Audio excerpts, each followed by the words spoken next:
Yes, good morning, students. We are going to start with today's lecture.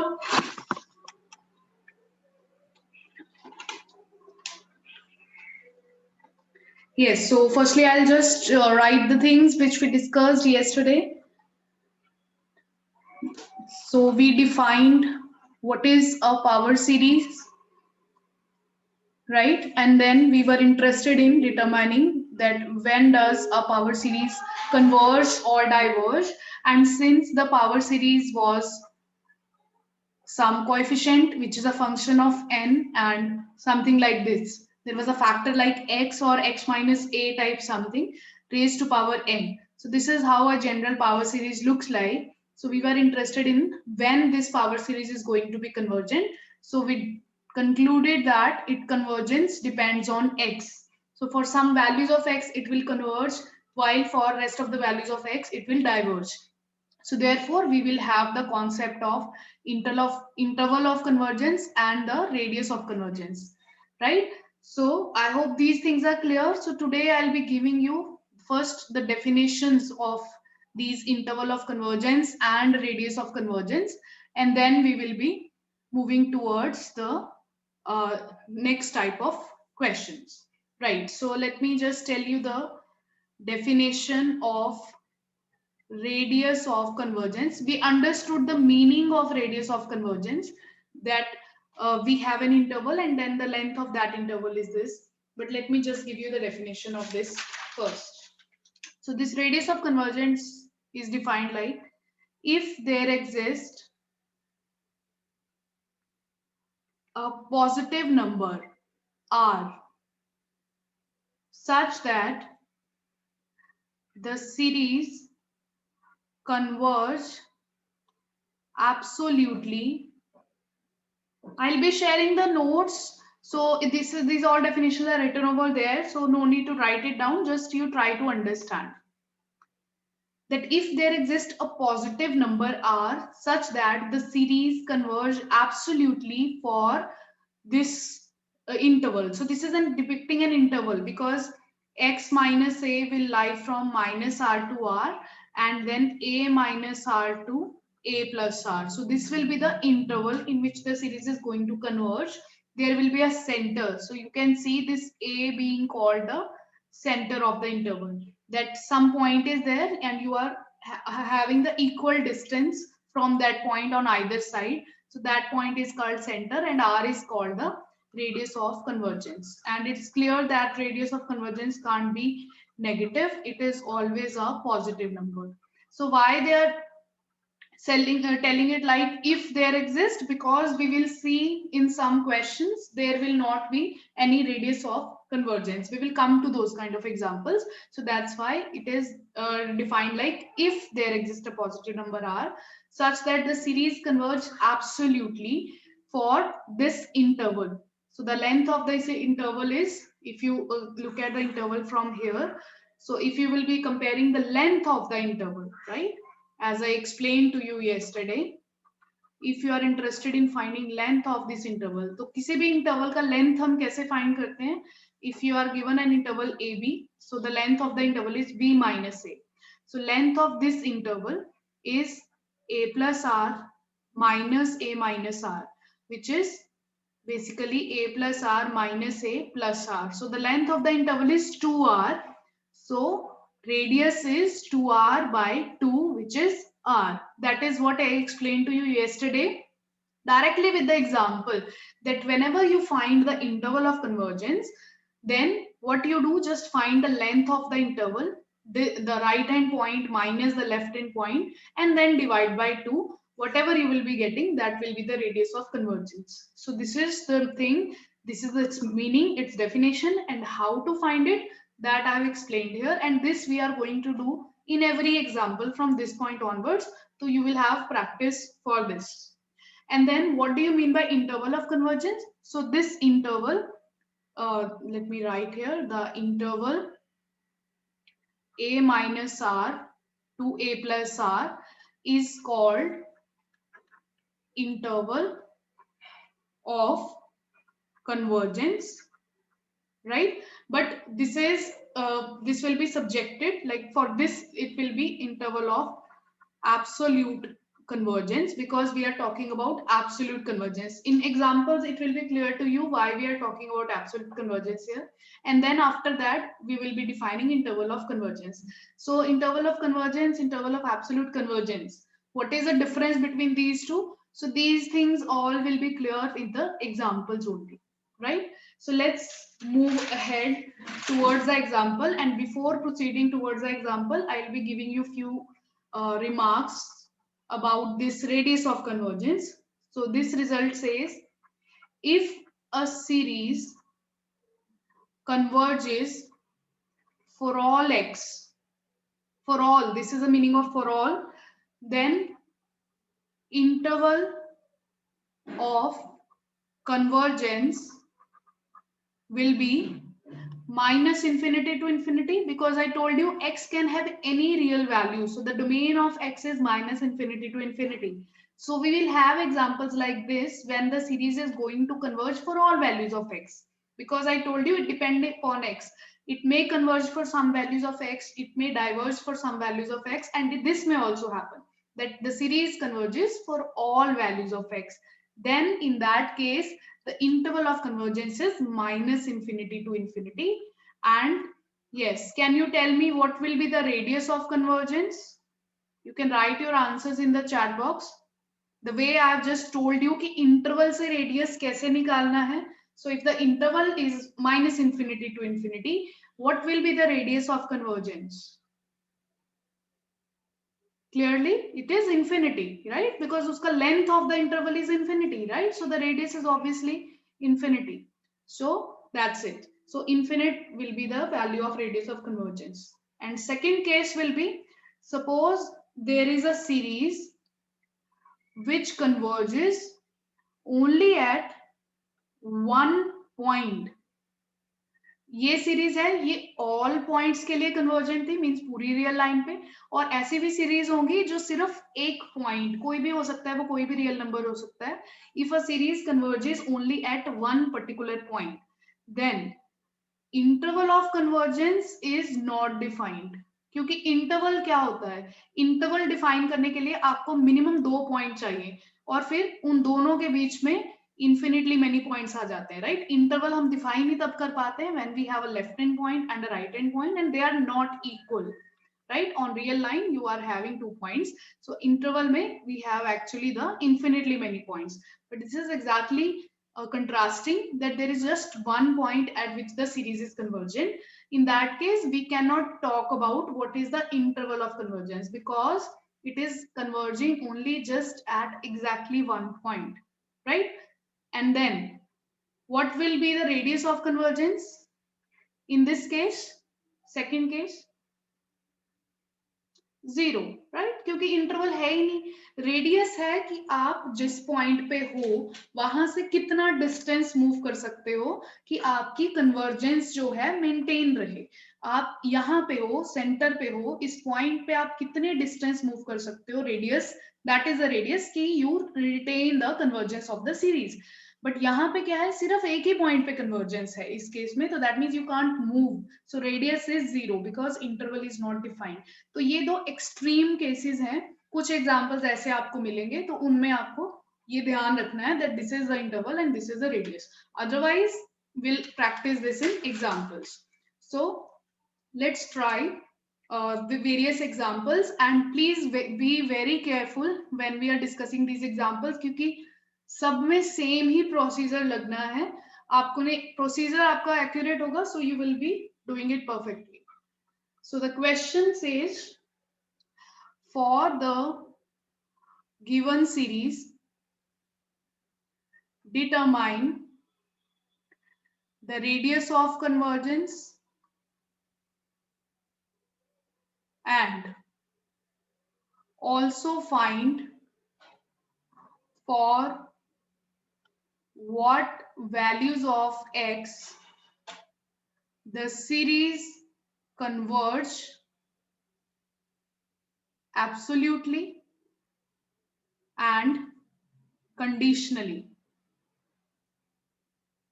Means ये एक first चीज जो आपको आइडेंटिफाई करनी है radius of convergence, second is absolute convergence, third is the conditional convergence, right? तो obviously जो बाकी पॉइंट्स बचेंगे वहां पे क्या होगी, डाइवर्जेंस। तीन ही तरह की पॉसिबिलिटी है ना किसी इसके लिए, या वो एब्सोल्युटली कन्वर्जेंट है, या वो कंडीशनली कन्वर्जेंट है, या वो डाइवर्जेंट है। तो डाइवर्जेंट का कभी पूछा नहीं जाता है, अंडरस्टूड होता है। So let's look at this first example. All the things will be clear to you. So this is the series given to me. Summation n is equal to 1 to infinity minus 1 raised to power n minus 1 x raised to power n by n. Right. So मुझे इस series की अभी convergence जो है test करनी है. So first question which I am going to ask is that is it a GP series? You can write your answers in the chat box. Is it a GP series? No, this is clearly not a GP series because GP series वाले question तो हमने कल example करी थी, जो मैंने आपको एक एग्जांपल दिया था ये वाला summation x raise to power n, ये GP सीरीज था, इसलिए हमने उसको GP सीरीज टेस्ट से कर लिया था। बिकॉज GP सीरीज टेस्ट किसी भी सीरीज के ऊपर लग जाता है, किसी भी सीरीज मीन्स वो पॉजिटिव हो या ऑल्टरनेटिंग हो, नेगेटिव हो। GP series does not distinguish कि सीरीज के टर्म्स पॉजिटिव है कि नेगेटिव है कि ऑल्टरनेटिंग है। तो इसलिए हमने बिना एक्स की वैल्यू का बॉदर किए डायरेक्टली उस पे जीपी सीरीज टेस्ट लगा लिया था and we got the answer. तो वी डिड 2 एग्जांपल्स यस्टरडे, वो दोनों जीपी सीरीज थे। But from this point onwards obviously ये जो सीरीज है ये जीपी सीरीज नहीं है, so you forget about GP series and clearly x की प्रेजेंस जब तक है हम इसको एज अ टेलीस्कोपिंग सीरीज भी नहीं देख सकते हैं। So what you need to do, अब आपके पास जो कैटेगरी ऑफ टेस्ट है, आपके पास जो टेस्ट है पॉजिटिव टर्म सीरीज के लिए हैं, कौन कौन से हैं, यू नो, इंटीग्रल है, कंपैरिजन है, रेशो है और रूट है। और एक आपके पास अलग से टेस्ट है जो ऑल्टरनेटिंग सीरीज के ऊपर लगता है। सो यहाँ पे कौन सा टेस्ट एप्लीकेबल होगा? Which test will be applicable here? Remember, answer करने से पहले एक चीज याद रखनी है, इसमें x है, x की वैल्यू कुछ भी हो सकती है, पॉजिटिव या नेगेटिव, राइट? सो ये ध्यान रखना आंसर करने से पहले,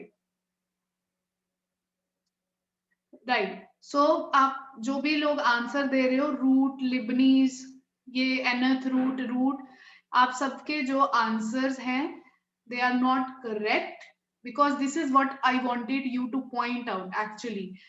ये सीरीज अगर आप इसको अभी देखो, this is neither a positive term series, ये ध्यान से समझना ये चीज, and this is not an alternating series. कल भी मुझे किसी ने पूछा था कि मैंने यही एग्जांपल दिया था, देन समबडी आस्क्ड कि ये ऑल्टरनेटिंग सीरीज भी है और पावर सीरीज भी है। उस टाइम मैंने यस बोल दिया था because at that point I didn't want to confuse you. It looks like it is an alternating series क्योंकि जैसे ही -1 raised to power n-1 इस तरह की टर्म आती है हमें लगता है ऑल्टरनेटिंग सीरीज है, बट वो तब होता है जब x नहीं प्रेजेंट होता है। पावर सीरीज में क्योंकि अब ये x अगर पॉजिटिव हुआ, right, then this series will behave like alternating series, क्योंकि पॉजिटिव रहेगा तो ये वाला पार्ट पॉजिटिव रहेगा। बट अगर x नेगेटिव हो गया then this series will behave like something else. So x की प्रेजेंस है जब तक उसमें, तब तक I cannot say that कि ये पॉजिटिव टर्म सीरीज है या फिर ये क्या है, एक alternating series. That is why directly इसके ऊपर मैं कोई भी टेस्ट जो है नहीं लगा सकती। I hope this point is clear, क्योंकि x प्रेजेंट है, x की वैल्यू के अकॉर्डिंग इस सीरीज की वेरिएशन हो जाएगी। I will give you an example, मैं x को -1 सब्स्टिट्यूट कर दूं, राइट? अगर मैं x को -1 सब्स्टिट्यूट कर दूं, ये क्या हो जाएगा, -1 raise to power n-1, x की वैल्यू भी -1 by n, so this will be -1 raise to power 2n-1, क्योंकि -1 कॉमन है तो I can add the powers by n। अब ये क्या है, this is a odd number, whatever is n, this is a odd number, so -1 की power odd is -1, so you see ये जो आपकी सीरीज बनी, finally this is not an alternating series, ये तो नेगेटिव सीरीज है, नेगेटिव आप बाहर निकाल सकते हो और उसके अलावा वो पॉजिटिव सीरीज है। So I hope the point is clear. X की देखो आपको लग रहा था इसको देख के कि ये ऑल्टरनेटिंग सीरीज है, but I told you, shown you कि एक्स की पर्टिकुलर वैल्यू के साथ देखो वो ऑल्टरनेटिंग नहीं आ रही है। सिमिलरली अगर किसी को लग रहा है ये पॉजिटिव टर्म सीरीज है, वो भी देख सकते हो ये पॉजिटिव टर्म सीरीज भी नहीं है। So what I am trying to convey कि डायरेक्टली इसके ऊपर कोई टेस्ट नहीं लगेगा, you have to do something with it, right? So what is that which we need to do? We will take the modulus, हम इसका mod ले लेंगे इस टर्म का, क्योंकि after taking the modulus I will be sure that जो mod लेने के बाद सीरीज आएगी that will be definitely a positive term series, right? तो मुझे किसी कैटेगरी में तो जाना है ना, बिकॉज जो मेरे पास टेस्ट अवेलेबल है वो या पॉजिटिव टर्म सीरीज के लिए है या वो ऑल्टरनेटिंग सीरीज के लिए है। तो मुझे मॉड लेने के बाद एटलीस्ट श्योर हो जाएगा कि ये पॉजिटिव टर्म सीरीज है, एंड देन फिर मैं यहाँ से इस कैटेगरी में आ जाऊंगी, तब हम उसकी आगे बात करेंगे कि कौन सा टेस्ट लगेगा, right? So this point should be very clear. तो इसीलिए इन क्वेश्चंस का, ये क्वेश्चन जब भी आएगा, मींस पावर सीरीज का जब भी आपको क्वेश्चन आएगा तो हमेशा ये सारी चीजें उन्होंने पूछी होती है, right? This is always going to happen. So the first thing which you have to do is to take the mod, and taking the mod means you are testing for absolute convergence first, because there is no other way. आप directly alternating series test लगाने लग जाओ, पूरा question गलत है वो, you can't apply that. Okay, so I hope that is clear. So I'm writing here step number 1, take the mod, modulus ले लो, फिर आप उसके ऊपर काम करो। तो अब आपको टर्म क्या गिवन थी, सीरीज क्या गिवन थी? Your an was -1 raised to power n minus 1 x raised to power n by n. This is the example we have. Yes. Now let me take the mod of it. So mod of an means -1 raised to power n minus 1 x raised to power n by n. मैंने mod ले लिया because I am testing for absolute convergence. तो यही हमेशा होगा पहला step. Don't get confuse कि कुछ और करने लग जाना है, यही होना है हर क्वेश्चन में। So you take the absolute convergence. Okay, so what is this? This will be mod x this by n, क्योंकि एन तो पॉजिटिव है तो मॉड से बाहर आ जाएगा। ये वाली टर्म जो भी है ऑल्टरनेटिंग है बट मॉड में एडजस्ट हो जाएगी, ठीक है, उसकी वैल्यू। तो वो -1 raised to power n minus 1 वाला जो फैक्टर होता है मॉड में हमेशा हट जाता है। You will be always left with this kind of term, जिसमें जो प्योरली n की टर्म्स होंगी that will be out of the mod, जो x होगा that will be inside the mod, क्योंकि x की वैल्यू पॉजिटिव भी हो सकती है नेगेटिव भी, तो हमें नहीं पता, उसको मॉड के बाहर नहीं कर सकते हो directly. So this is your mod of an. So now this one is a positive term series. Okay, so positive term series के लिए integral, comparison, ratio और root, you have the 4 options, and but here in these particular questions we will be using either ratio or root test. The reason being आप integral नहीं use कर सकते हो यहाँ पे। इंटीग्रल क्यों नहीं यूज कर सकते हो? बिकॉज आप इंटीग्रेशन तो विद रिस्पेक्ट टू एन करोगे, बिकॉज देखो जब आपको इंटीग्रल टेस्ट सिखाया जाता है तो आपको जो एफ एक्स हम लिखते हैं या एफ एन फंक्शन लिखते हैं वो ए एन ही होता है, वहां पे सिर्फ एक वेरिएबल प्रेजेंट होता है और उसी के विद रिस्पेक्ट टू आप इंटीग्रेट करते हो।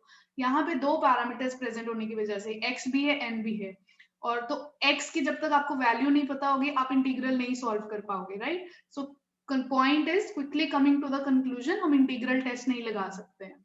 सेम इज हम कंपैरिजन टेस्ट भी नहीं लगा सकते हैं, बिकॉज जब तक हमें x की वैल्यू ही नहीं पता हम लिमिट नहीं इवैल्यूएट कर पाएंगे।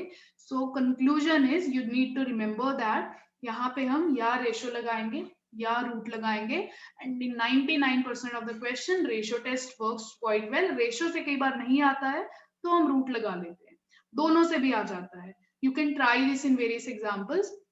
तो let's try the ratio test. Okay, तो रेशियो टेस्ट के लिए हमें क्या कंप्यूट करना पड़ेगा?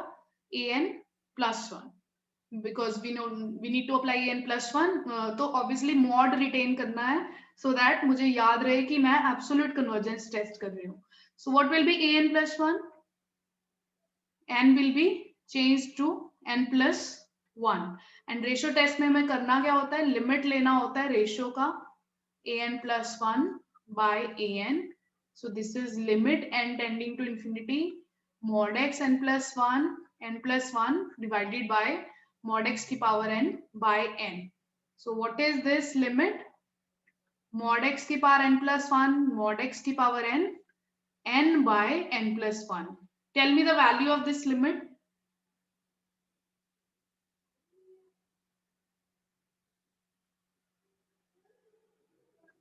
राइट तो ये हमारा बन गया स्टेप 2। स्टेप 2 क्या बन गया, रेशियो और रूट टेस्ट हम लगाएंगे मॉड के ऊपर, पॉजिटिव सीरीज के ऊपर। So you tell me the value of this limit, this is mod x because ये वाला पार्ट तो 1 हो गया n by n plus 1, यहाँ ये कैंसिल हो जाएगा, so it is just mod x.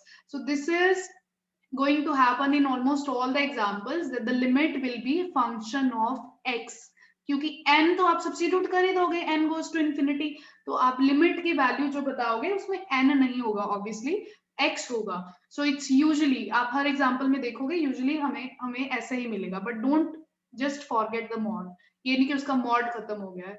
So this is your limit mod of x, क्योंकि मॉड ऑफ x की पावर n तक कैंसिल हो जाएगा, एक मॉड x बचेगा, और ये वाला पार्ट हमें पता है इसकी लिमिट क्या है 1 as n goes to infinity. So ये मेरी लिमिट आ गई which is the function of x। अब मुझे पता है कि रेशियो टेस्ट की क्या कंडीशन है, कन्वर्जेंस की। रेशियो टेस्ट की कंडीशन क्या है कि कन्वर्जेंस के लिए फॉर, तो ये कौन सी कन्वर्जेंस है, ओरिजिनल सीरीज की तो ये एब्सोल्यूट कन्वर्जेंस है ना, क्योंकि हम मॉड की बात कर रहे हैं। So for absolute convergence according to ratio test, जो आपकी लिमिट है this one should be less than 1। तो हमें पता है कि ये लिमिट अगर लेस देन 1 होगी तो कन्वर्जेंट है, ग्रेटर देन 1 हो जाएगी तो क्या है, डाइवर्जेंट है। But as I told you वो लिखने की जरूरत नहीं होती, वो अंडरस्टूड होता है। सो लिमिट क्या आई है, दैट इज क्या होना चाहिए, ये जो भी लिमिट आया है उसको आपने इमीडिएटली क्या कर देना है, सब्स्टिट्यूट कर देना है less than 1, because ratio test की कन्वर्जेंस की यही कंडीशन है। So this is the same thing like जैसे हमने कल क्वेश्चन किया था कि जीपी सीरीज बनी थी ये वाली, और फिर हमने कहा था जीपी सीरीज की कंडीशन क्या है कि जो मल्टीप्लायर है आर हमारा एक्स आया था इस केस में, उसका मॉड क्या होना चाहिए, लेस देन 1। तो सेम ही यहाँ हो रहा है, वहां जीपी सीरीज लगाया था, यहाँ हम रेशियो टेस्ट लगाया है। तो रेशियो टेस्ट से it should be like this. Now यहां से आपके पास क्या आएगा, इंटरवल। सो इंटरवल क्या बना, x lies from -1 to 1। so this is your those values of x जिसमें आपकी सीरीज क्या कर रही है, एब्सोल्युटली कन्वर्ज कर रही है, राइट। ओके, और absolute convergence, if you remember एक रिजल्ट किया था हमने, एब्सोल्यूट कन्वर्जेंस इंप्लाइज कन्वर्जेंस। अगर कोई सीरीज एब्सोल्युटली कन्वर्जेंट है तो वो कन्वर्जेंट है। तो दैट मींस इस इंटरवल में क्या है सीरीज का बिहेवियर, सीरीज आपकी क्या कन्वर्ज कर रही है, एब्सोल्युटली। तो ऑब्वियसली वो अदरवाइज भी कन्वर्ज कर रही है, बिना मॉड के भी कन्वर्ज कर रही है। So we just need to write in this interval series converge absolutely, ये क्लियर है हमें कि ये ऐसे होता है, राइट। और इस इंटरवल के बाहर, स्ट्रिक्टली बाहर, ये लिखना नहीं होता है बट मैं आपको बता रही हूँ कि when mod x will be greater than 1 तो सीरीज क्या है वहां पे, डाइवर्जेंट, क्योंकि रेशियो टेस्ट के अकॉर्डिंग जब लिमिट ग्रेटर देन 1 आती है तो सीरीज डाइवर्जेंट आती है। सो अब इसकी तो हम बात ही नहीं करेंगे क्योंकि डाइवर्जेंट है, डाइवर्जेंट की कोई कैटेगराइजेशन नहीं होती कि कौन सी डाइवर्जेंट है। अभी हम सिर्फ फोकस करेंगे यहाँ पे inside the interval, right? So before moving towards ahead, firstly let's compute the radius of convergence. Yes, tell me the radius of convergence. That will be 1 minus 1 by 2, 1 plus 1 by 2, which is 1. So this is my radius of convergence. Okay, so the next step, question finish नहीं हुआ है अभी, हमें अभी सिर्फ absolute convergence का answer मिला है कि इस इंटरवल में सीरीज एब्सोल्यूट कन्वर्जेंस है। अब आप एक सिचुएशन इमेजिन करो कि हो क्या रहा है, ये आपकी रियल लाइन है माइनस इंफिनिटी से इंफिनिटी, इसमें आपको दो पॉइंट्स हैं मिले -1 to 1।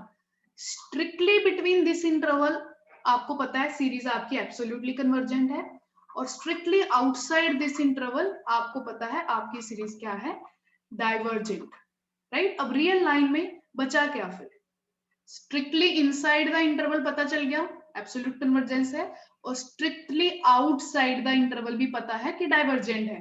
अब बचा क्या है आंसर करने के लिए, you tell me that. And points, yes, so that is something we need to do manually। अब हमें एंड पॉइंट्स पे करना पड़ेगा, x इक्वल्स टू 1 पे और x इक्वल्स टू -1 पे, क्योंकि हमें पता है रेशियो टेस्ट भी जब लिमिट एग्जैक्टली 1 बन जाती है इनकंक्लूसिव हो जाता है। तो एंड पॉइंट्स पे टेस्टिंग जो होनी है वो हम रेशियो टेस्ट से नहीं कुछ कंक्लूड कर पाएंगे, क्योंकि लिमिट एग्जैक्टली इक्वल टू 1 बनने का मतलब है आपके एंड पॉइंट्स कवर होंगे उस टाइम पे, राइट। तो एंड पॉइंट्स पे हमें अलग से टेस्टिंग करनी पड़ेगी। So this becomes step number 3, that test the series behavior means obviously convergence at the end points। अब इंटरवल क्या है, ये वाला, तो दो एंड पॉइंट्स हैं, दोनों पे हम 1 by 1 करेंगे। So first end point is x equals to 1। तो now the question is easy. अब आपकी पावर सीरीज जो आपको ओरिजिनली गिवन है, व्हाट इज द टर्म, अब आप ओरिजिनल सीरीज को देखोगे, अब मॉड को भूल जाओ, क्योंकि मॉड से जितनी टेस्टिंग होनी थी, मॉड से जितना कंक्लूजन आना था एब्सोल्यूट कन्वर्जेंस का, वो आ चुका है। इसके बाद हमें जो करना है वो ओरिजिनल सीरीज पे करना है। जब आपको एंड पॉइंट्स सब्स्टिट्यूट करने हैं तो आप मॉड में नहीं करोगे, पॉजिटिव वाली सीरीज में नहीं करोगे, आप ओरिजिनल, जो भी ओरिजिनल है उसमें करो। तो ये आपकी ओरिजिनल जनरल टर्म है, इसमें आप x को 1 डालेंगे तो your series becomes summation n is equal to 1 to infinity -1 raised to power n -1। x की जगह 1 डालोगे तो 1 की पावर n by n, तो बचा क्या आपके पास -1 की power n -1 by n। This is your series. अब जो ये है, अब ये एक ऑल्टरनेटिंग सीरीज है, क्योंकि जब मैं x की वैल्यू सब्स्टिट्यूट कर दूंगी, when I will put the particular value of x, after that whatever I will be getting, that will be definitely falling into one category। या वो पॉजिटिव टर्म सीरीज होगी, या ऑल्टरनेटिंग सीरीज होगी, या negative term series होगी। Means उसके लिए मुझे सारे टेस्ट अवेलेबल पता है। तो ये अब क्योंकि बनी है एक alternating series, as you can see, तो अब ऑल्टरनेटिंग सीरीज का क्वेश्चन, इफ यू रिमेम्बर कि जब एक सीरीज ऑल्टरनेटिंग होती है तो उसकी भी 2 पॉसिबिलिटीज होती हैं, वहां पे भी ऑब्वियसली 3 पॉसिबिलिटीज तो हैं, डाइवर्जेंट की पॉसिबिलिटी तो है ही है, बट कन्वर्जेंस भी वहां पे 2 तरह की होती है ऑल्टरनेटिंग सीरीज में, एब्सोल्यूट और कंडीशनल, राइट। तो यहाँ पे भी जैसे ये ऑल्टरनेटिंग सीरीज बना, यहाँ पे भी आपको पहले अब एब्सोल्यूट कन्वर्जेंस जो है चेक करनी है। अब आप इसको कंफ्यूज नहीं करोगे कि पहले हम एब्सोल्यूट कन्वर्जेंस देख चुके हैं। जो पहले एब्सोल्यूट कन्वर्जेंस आई है वो स्ट्रिक्टली इनसाइड द इंटरवल आई है। एंड पॉइंट पे जैसे ही आप सब्स्टिट्यूट करते हो आप ओरिजिनल क्वेश्चन को भूल ही जाओ। अब एंड पॉइंट पे बाद जो भी बना है, this is just a new fresh question in front of you कि अब ये एक ऑल्टरनेटिंग सीरीज बन गया, इसका एक आंसर बताओ। Answer means detailed answer. Detailed answer means convergent है तो कौन सी कन्वर्जेंट है, एब्सोल्यूट है कि कंडीशनल है। तो उसका भी प्रोसेस, इफ यू रिमेम्बर जब हमने ऑल्टरनेटिंग सीरीज वाला लेक्चर किया था तब मैंने आपको बताया था कि यही स्टेप्स करने हैं। इसमें भी पहले हम मॉड की ही टेस्टिंग करेंगे, क्योंकि अगर मॉड वाली कन्वर्जेंट आ गई तो क्वेश्चन वहीं खत्म हो जाएगा because of this result, right. तो जब ऑल्टरनेटिंग बनेगी तो आपको यहाँ पे पहले एब्सोल्यूट कन्वर्जेंस टेस्ट करनी है। सो लेट्स सी, ये वाली सीरीज का अगर हम लेते हैं मॉड, तो ये क्या है, you have to give me an answer. This is summation n is equal to 1 to infinity 1 by n। you have to give me an answer, divergent or convergent?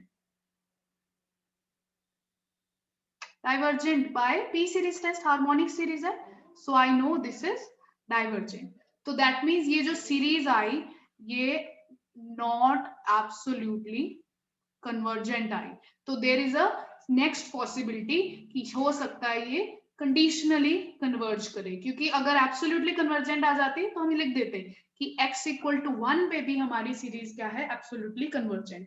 फिर हम नेक्स्ट एंड पॉइंट पे चले जाते हैं। But क्योंकि यहाँ absolute convergence नहीं आई है, दैट मीन्स हमें अभी देखना है, हो सकता है यहाँ पे कंडीशनल कन्वर्जेंस हो। If you recall the definition of conditional convergence, what was conditional convergence? कि absolutely the series not converge, but otherwise original series क्या करेगी? आपकी कन्वर्ज करेगी। तो original series means alternating series. अब ऑल्टरनेटिंग सीरीज की convergence कैसे टेस्ट करते हैं हम? बाय लिबनीज टेस्ट और ऑल्टरनेटिंग सीरीज टेस्ट। तो तीन कंडीशंस क्या है उसकी? तो इसका हम यूएन आइडेंटिफाई करेंगे। यूएन क्या है? 1/n। अब आप इसकी ऑल्टरनेटिंग सीरीज पे फोकस करो, मॉड पे नहीं, क्योंकि मॉड तो हम कर चुके हैं। तो un इज 1/n, तो पहली कंडीशन होती है पॉजिटिव। दूसरी कंडीशन हम चेक करते हैं कि लिमिट क्या होनी चाहिए? 0। और तीसरी कंडीशन हम क्या चेक करते हैं? डिक्रीजिंग होना चाहिए, which is also true. So this means this is convergent because all the three conditions are satisfied, therefore this being conditionally convergent, right. तो एंड पॉइंट पे जो बनता है वो एक फुल फ्लेज्ड क्वेश्चन बन जाता है अपने आप में ही, राइट। तो उस पे आपको, वही मैंने आपको बताया था कि पावर सीरीज में टेस्ट कोई नए नहीं है, जितने आपने अभी तक पढ़े हैं उन्हीं के कॉम्बिनेशन यूज होंगे, बस आपको क्लेवरली लगाने हैं depending upon what ever you get, right. So I will explain this part again. जिनको नहीं समझ में आया है, हमने क्या किया, हमने एंड पॉइंट पे टेस्टिंग करनी है, तो मैंने पहले x इक्वल्स टू 1 कर लिया। मैटर नहीं करता, आप किसी पे भी कर लो, पहले दोनों में से दोनों को करेंगे, अभी हम दूसरे एंड पॉइंट पे भी आएंगे। At x equal to 1, the moment you put x equals to 1, आपकी सीरीज बनी ऑल्टरनेटिंग सीरीज। तो जैसे ही एंड पॉइंट सब्स्टिट्यूट करने पे अगर आपकी सीरीज एक ऑल्टरनेटिंग सीरीज बनती है, so you have to repeat these steps in this order. You will be first checking for absolute convergence. तो जैसे हमने इसके एब्सोल्यूट कन्वर्जेंस टेस्ट किया, मॉड लिया इसका, हमें पता चल गया अच्छा ये तो डाइवर्जेंट है, मींस एब्सोल्युटली कन्वर्जेंट नहीं है। तब हम इसको कंडीशनल कन्वर्जेंस के लिए टेस्ट करेंगे। तो उसके लिए हमें उसके ऊपर ऑल्टरनेटिंग सीरीज टेस्ट लगाना पड़ेगा, विच इज ट्रू। जो तीनों कंडीशन सेटिस्फाई हो रही हैं, तो मींस वो according to alternating series test क्या है? Convergent. So therefore conditional convergence की डेफिनेशन सेटिस्फाई हो गई, तो ये सीरीज क्या हो गई आपकी? Conditionally convergent. So now let's move to the other end point at x equals to -1। या अब हम -1 के लिए टेस्टिंग करेंगे। So at x equals to -1, original series की टर्म मैं यहाँ लिख रही हूँ, ये ओरिजिनल सीरीज है। अब x को -1 डाल देते हैं। So let's see, at x equals to -1, your series becomes -1 की पावर n-1, x की जगह -1 डालना है by n। ये मैंने आपको करके भी दिखाया था स्टार्टिंग में, बट अभी हम एक्चुअल में कर रहे हैं उसको। This is 2n-1 by n। क्योंकि ये ऑड है पावर, तो ये ऑल्टरनेटिंग नहीं हुआ, राइट। ये ऑड पावर है, तो -1 की पावर ऑड इज ऑलवेज -1। ये नहीं कि फ्लक्चुएट करेगा -1 और 1 के बीच में। अगर -1 की पावर n होता है, n+1 या n-1 होता है, तब वो ऑल्टरनेटिंग होता है। बट क्योंकि ये पावर एक ऑड नंबर दिख रहा है, so it is minus will be out, this will B actually this. So this is basically negative of a divergent series. I can see ये divergent है 1/n, right? So scalar multiple of a divergent series is also divergent. तो क्योंकि ये p series से divergent है ना, मुझे पता है, so directly I can just use the test. क्योंकि इस स्टेप पे, इस एंड पॉइंट पे ये ऑल्टरनेटिंग नहीं बनी, तो या ये पॉजिटिव टर्म बनेगी या नेगेटिव बनेगी। नेगेटिव होगी तो नेगेटिव बाहर आ जाएगा, बाकी बनेगी पॉजिटिव। और वो जो पॉजिटिव बनी है वो स्टैंडर्ड सीरीज है, तो उसके ऊपर टेस्ट लगाने की भी जरूरत नहीं है, directly we can write it is divergent. So therefore conclusion क्या आया? -1 पे डाइवर्जेंट। तो लेट्स जस्ट समराइज। तो क्वेश्चन हो गया खत्म। क्या क्या हमने निकाला है? Radius of convergence. Radius of convergence आया था 1। फिर हमने निकाला था इंटरवल ऑफ एब्सोल्यूट कन्वर्जेंस। ये जो हम यहाँ निकालते हैं ये इंटरवल है, बट वो एब्सोल्यूट कन्वर्जेंस का इंटरवल होता है। -1 to 1. So x lies from -1 to 1. और एंड पॉइंट पे क्या क्या है वो हमें लिखना पड़ेगा. कंडीशनली कन्वर्जेंट आई है x इक्वल्स टू 1 पे, 1 पे कंडीशनली कन्वर्जेंट आई है, और डाइवर्जेंट आई है आपकी -1 पे. एंड पॉइंट्स पे हम बताएंगे. तो now further we need to write interval of convergence. ये है इंटरवल ऑफ एब्सोल्यूट कन्वर्जेंस, ये है interval of convergence. Interval of convergence will be this. ठीक है, क्योंकि x इक्वल्स टू 1, तो इंटरवल ऑफ कन्वर्जेंस इसीलिए मैंने आपको पहले नहीं बताया, क्योंकि एंड पॉइंट्स पे टेस्टिंग के बाद ही इंटरवल पूरा पता चलेगा. क्योंकि अगर तो दोनों एंड पॉइंट्स पे डाइवर्जेंट आ जाती तो हम लिखते कि यही जो है आपका इंटरवल ऑफ कन्वर्जेंस है, कि जहां जहां एब्सोल्युटली कन्वर्जेंट है बस वही कन्वर्जेंट है. बट क्योंकि 1 पे, सॉरी ये मैंने गलत लिख दिया, सॉरी सॉरी सॉरी, इधर नहीं है, 1 पे आई है कंडीशनल कन्वर्जेंस, तो 1 को हम अपने इंटरवल ऑफ कन्वर्जेंस में इंक्लूड करेंगे. एब्सोल्यूट में इंक्लूडेड नहीं था वो 1, क्योंकि वहां पे कंडीशनल कन्वर्जेंस है. तो कन्वर्जेंस तो है, तो जब हम इंटरवल ऑफ कन्वर्जेंस लिखेंगे तो उसमें आप कंडीशनल कन्वर्जेंस वाला पॉइंट भी क्या कर लोगे, इंक्लूड करोगे. और -1 को इंक्लूड नहीं करेंगे क्योंकि उस पर डाइवर्जेंट है. So I let me restate it. तो इंटरवल ऑफ कन्वर्जेंस और इंटरवल ऑफ एब्सोल्यूट कन्वर्जेंस में क्या डिफरेंस रहेगा? वो पॉइंट अगर कोई ऐसा है, और वो एंड पॉइंट्स में से ही होगा जिसपे एब्सोल्यूट नहीं है सीरीज, कंडीशनल है, तो वो कंडीशनल वाला पॉइंट जो है इंटरवल ऑफ कन्वर्जेंस में तो इंक्लूड होगा, but interval of absolute convergence में इंक्लूड नहीं होगा. सो यही चारों चीजें आपको हर क्वेश्चन में आंसर करनी है. Radius, IOAC interval of absolute convergence, IOC interval of convergence, and conditional convergence अगर है तो. किसी पॉइंट पे कंडीशनल कन्वर्जेंस अगर है, जरूरी नहीं होता कंडीशनल आएगी ही आएगी, राइट. अगर x इक्वल्स टू 1 पे एब्सोल्युटली आ जाता तो हम x इक्वल्स टू 1 को फिर इंटरवल ऑफ एब्सोल्यूट कन्वर्जेंस में भी इंक्लूड करते.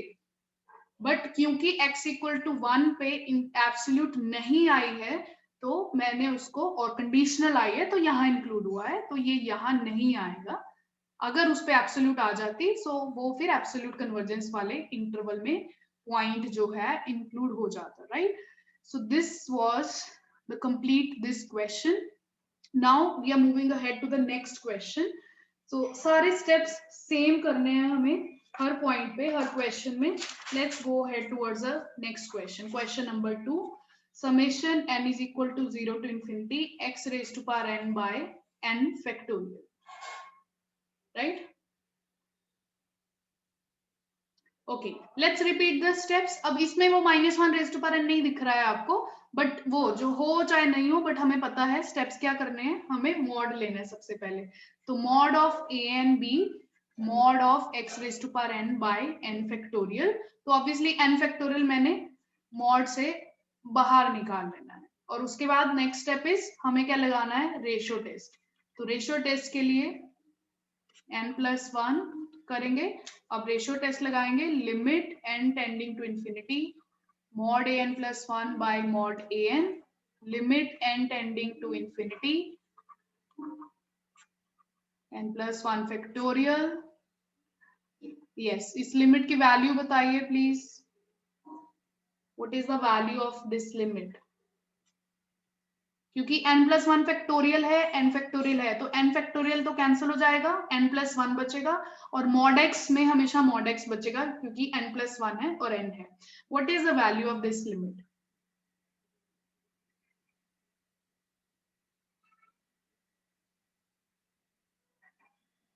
Ishan, to answer your question, यही ये पावर सीरीज के सब क्वेश्चन में ऐसे ही करना है. You are asking me when to do this kind of things. Power series के सारे क्वेश्चन में आपको ये पूरा प्रोसेस हमेशा ही फॉलो होगा. Yes, tell me the value of this limit. 0. It's right. Why it is 0? Because you see n goes to infinity, n+1 denominator में है, तो लिमिट क्या आ गई, 0.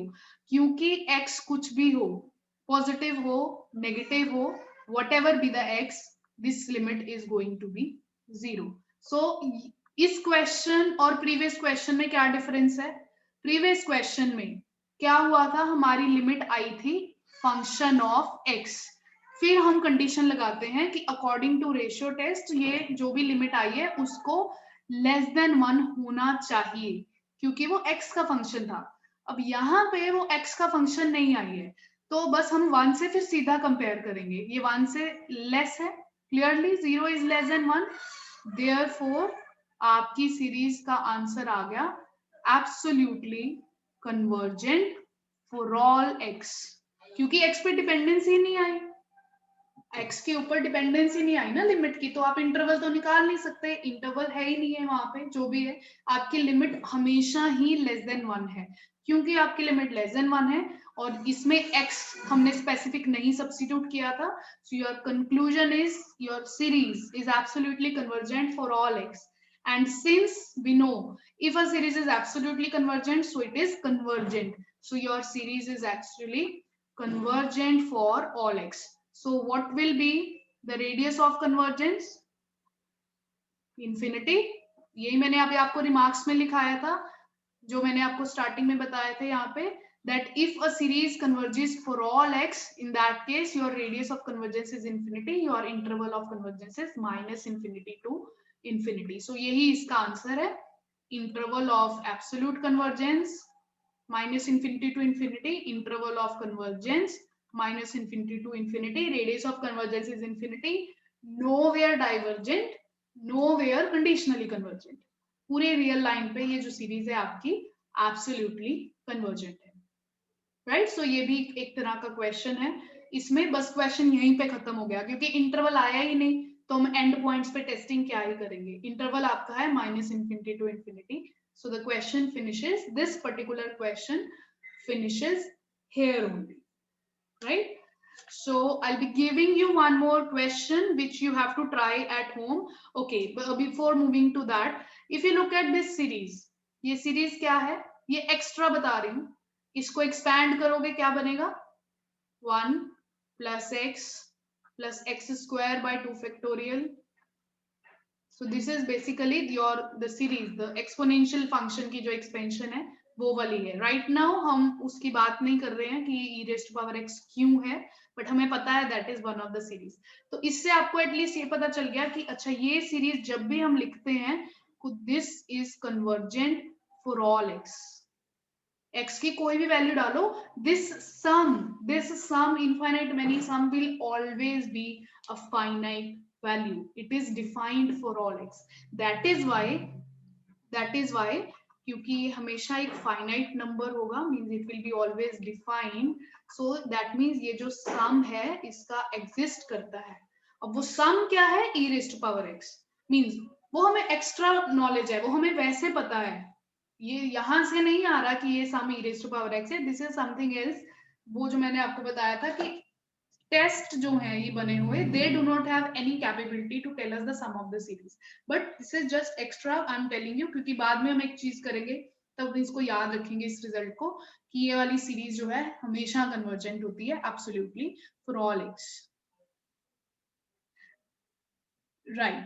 Okay, so I'm giving you a question, you try that at home. Summation n is equal to 1 to infinity x raised to power n square root 10 by 3 raised to power n. तो ये same steps जो मैंने आपको बताए हैं वो आपको repeat करने हैं, जैसे हमने क्वेश्चन नंबर 1 किया, विल डू, हम करेंगे नेक्स्ट लेक्चर में, इनके एक दो और एग्जांपल्स करेंगे पावर सीरीज के क्वेश्चंस के, बट प्रोसेस यही रहेगा. तो फॉर द टाइम बिंग आप ये, मैं आपको दो क्वेश्चन दे देती हूँ, this is one, this is another, आप जितने दिन हो उतने दिन ये ट्राई कर लेना. Next time will do these two, इनको वेरीफाई करेंगे और एग्जांपल्स भी डिस्कस करेंगे, right?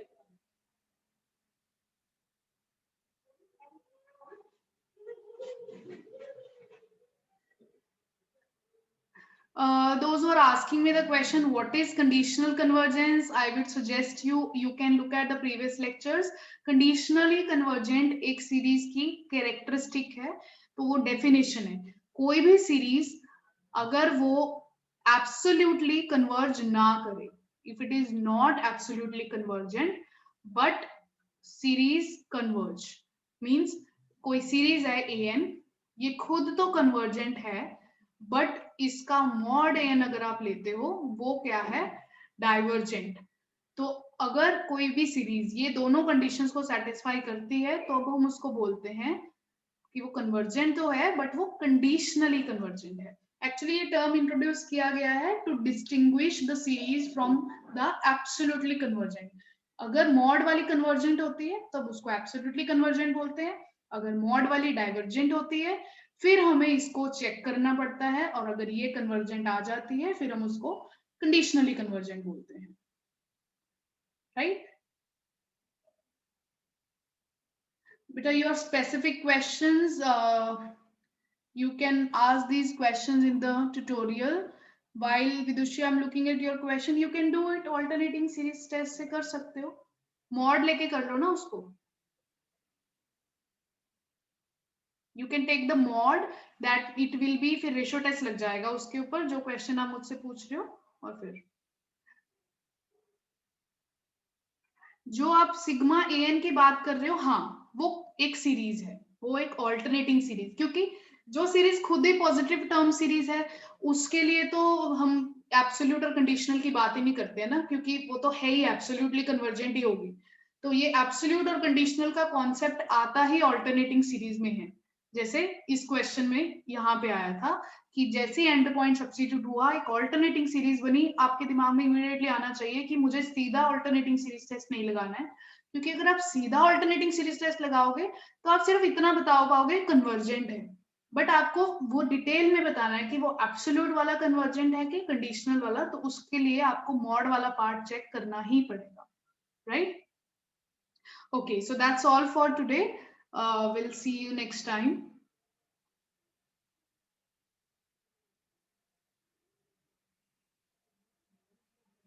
The previous recorded lectures are available on LMS. I hope you are registered on LMS. You can have an access from there.